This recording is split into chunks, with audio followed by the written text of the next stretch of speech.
అసలు కట్టటానికి వీలుకాని నేలమీద పెద్ద పెద్ద భవనాలని ఎలా కడతారో ఎప్పుడైనా అనిపించిందా?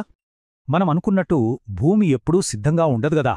మరి ఇంజనీర్లు ఈ సమస్యను ఎలా సాల్వ్ చేస్తారు? దానికే గ్రౌండ్ ఇంప్రూవ్మెంట్ వచ్చింది.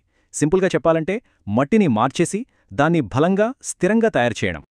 సరే, మొదటి పద్ధతి ఏంటంటే స్మార్ట్ మిక్సింగ్. ఇది అచ్చం మనం కేక్ చేసినట్టే. పిండిలో పదార్థాలు కలిపినట్టు మట్టికి కొన్ని కలుపుతాం. సాధారణంగా వాడే రెండు పదార్థాలు సున్నం, సిమెంట్. కాని రెండూ ఒకలా పనిచేయవు. వాటి మధ్య చాలా తేడాలున్నాయి. ముందుగా సున్నం గురించి చూద్దాం. ఇది మట్టిని చాలా తేలిగ్గా పనిచేసేలా చేస్తుంది. దాని జిగురు స్వభావాన్ని, తేమ పీల్చుకునే గుణాన్ని తగ్గిస్తుంది. అంతేకాదు, ఇది నేల బరువు మోసే శక్తిని పెంచుతుంది. దీనివల్ల నిర్మాణం కూడా చాలా వేగంగా పూర్తవుతుంది.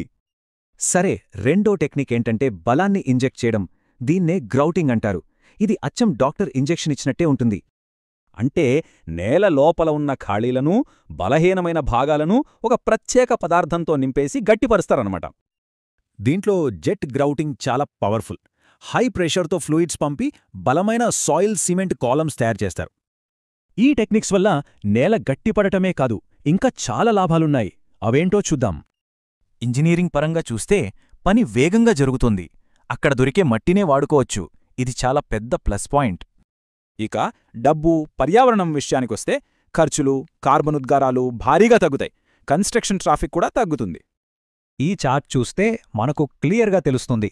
ఖర్చులు తగ్గుతాయి, వనరుల వాడకం తగ్గుతుంది, పర్యావరణానికి కూడా మేలు. సో గ్రౌండ్ ఇంప్రూవ్మెంట్ అంటే భూమి మీద ఏదో కట్టేయడం కాదు, భూమితో కలిసి తెలివిగా పర్యావరణాన్ని దృష్టిలో పెట్టుకుని కట్టడం. సో నెక్స్ట్ టైం ఒక పెద్ద బిల్డింగ్ చూసినా, హైవే మీద డ్రైవ్ చేసినా, దాని కింద ఉన్న ఈ అదృశ్య ఇంజనీరింగ్ గురించి ఓసారి ఆలోచించండి.